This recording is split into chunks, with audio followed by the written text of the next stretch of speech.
Independence day पर हमें announcement होते हुए देखने मिले। यहाँ पर इंडिपेंडेंस को 100 ईयर्स होने से पहले हमें इंडिया को अच्छे से डेवलप करना है, एंड डेवलप करने के लिए जब भी बात आती है ना, तो सबसे पहले इंफ्रास्ट्रक्चर रिलेटेड स्टॉक्स की बारी आती है। इंफ्रास्ट्रक्चर स्टॉक्स अगर आपके पोर्टफोलियो में है और अगर वो लाल है तो तुम्हें एक चीज़ बताता चलूँ, यहाँ पर 2 मिनट का पेशेंस रख लेना, तुम्हें एक चीज़ बताता चलूँगा। तुम्हारे पोर्टफोलियो में जो भी स्टॉक है उसका हाल देख लेना। GTL इंफ्रा 4% की गिरावट, GTL लिमिटेड 5% की गिरावट, KCL इंफ्रा 5% की गिरावट, लॉयड स्टील 0 मतलब बहुत ज़्यादा ट्रेडिंग हुई, NBCC 4% की गिरावट, NCC 2.5% की गिरावट और JP इंफ्रा 2.5% की गिरावट। अब ये सारी चीज़ें मैंने क्यों बताया आपको, यहाँ पर मैंने तुम्हारे को एक चीज़ बताया, कोई भी स्टॉक ग्रीन में नहीं दिख रहा है तुम्हें। एक चीज़ तुम देख लो, सारे स्टॉक तुम्हें रेड निशान में दिख रहे हैं, जिसका मतलब ये है, एक ही मतलब निकल के आता है कि सारे जो भी इंफ्रास्ट्रक्चर स्टॉक है ना, ये सारे स्टॉक को इन्फ्लुएंस हुआ है स्मॉल कैप और मिड कैप के ब्लड बाथ का। वो ब्लड बाथ जो हुआ था यहाँ पर स्मॉल कैप और मिड कैप स्टॉक्स में, उसका असर अभी तक लगा पड़ा है। और सेकेंड रीज़न ये है ना कि जो लोग मार्केट में आए थे, बहुत ज़्यादा पैसा लगा दिया था, एंड देन ज़रा सी गिरावट क्या आई ना, तो उन्होंने ना यहाँ पर पैसा निकालना चालू कर दिया। अब उन्होंने पैसा निकालना चालू कर दिया तो उसकी क्वांटिटी बढ़ गई, एंड बिकॉज ऑफ दैट यहाँ पर स्टॉक गिरना चालू हो गया। अब जितना स्टॉक गिरेगा उतना ज़्यादा पैनिक क्रिएट होगा।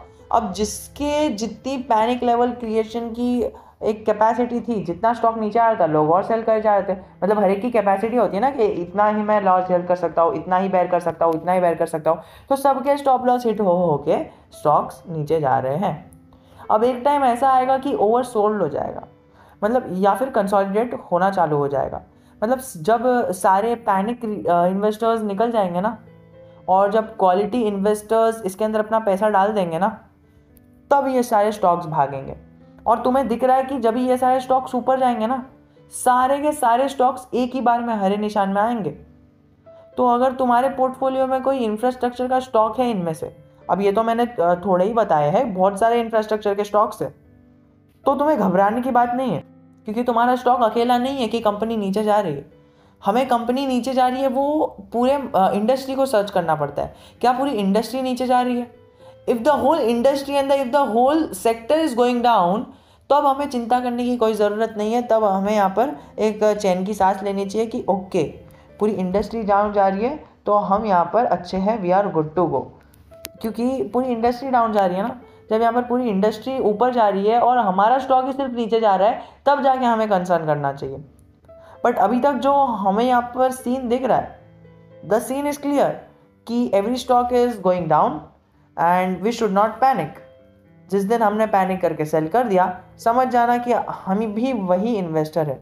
अब सेल करना मतलब ये नहीं कि तुम कोई गार्बेज कंपनी को उठा के बैठे हो, तुम्हें अपनी कंपनी का एनालिसिस करना है, फंडामेंटल एनालिसिस करना है। तुमने इसके अंदर इन्वेस्ट क्यों किया है ये सारे स्टॉक्स में? Only because you are expecting good returns, right? And तुमको गुड रिटर्न्स कभी मिलेंगे? जब स्टॉक अच्छा होगा। स्टॉक अच्छा होगा तभी गुड रिटर्न्स मिलेंगे ना। स्टॉक अच्छा होगा मतलब वो बिजनेस करेगा। अभी ऐसे भी मार्केट में कंपनीज पड़ी है जिसका बिजनेस जीरो होता है। कहीं तुम्हारे पोर्टफोलियो में भी तो ऐसे स्टॉक्स नहीं है जिसका सेल्स जीरो होता है, या फिर सेल्स यहाँ पर ये बहुत ज़्यादा वॉलेटाइल है। मतलब कभी जीरो हो गया, कभी माइनस में चले गया, कभी एकदम प्लस चले गया, कभी 1000 करोड़ के प्लस में चले गया, कभी माइनस 2000 करोड़ चले गया। इतना वॉलेटाइल है भाई, उसको छोड़ दो, बेच दो। बट अगर कंसिस्टेंट ग्रोथ दे रहा है ना तुम्हारा स्टॉक, मतलब 100 करोड़ दिया अभी एक क्वार्टर में, दूसरे क्वार्टर में 101 करोड़ दिया, तीसरे क्वार्टर में 102 करोड़ दिया, उसके क्वार्टर में 303 करोड़ दिया, मतलब कंसिस्टेंटली ग्रोथ है, तब तुम उसमें इन्वेस्ट कर सकते हो। या फिर ऐसा स्टॉक होगा कि 100 करोड़ दे रहा है, अगले क्वार्टर में 99 करोड़ दे रहा है, उसके बाद 102 दे रहा है, उसके बाद 103 दे रहा है, फिर बीच में चलो 99 आ गया, फिर ऐसा करके मतलब एक ही रेंज में कंसोलिडेट कर रहा है और कभी कभी ऊपर भी जा रहा है, लेकिन ज़्यादा नीचे नहीं जा रहा है ना। So that is also a good stock to go.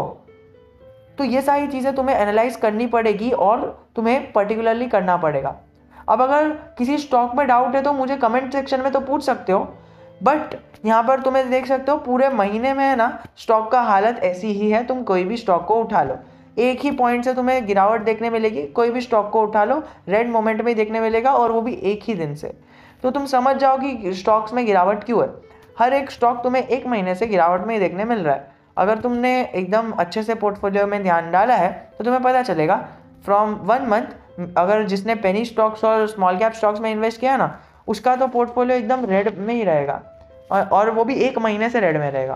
Because तुम देखो ना, तो 27 जुलाई से यहाँ पर है ना, हर एक स्टॉक में नेगेटिव मोमेंट पे नेगेटिव मोमेंट चालू हो गए।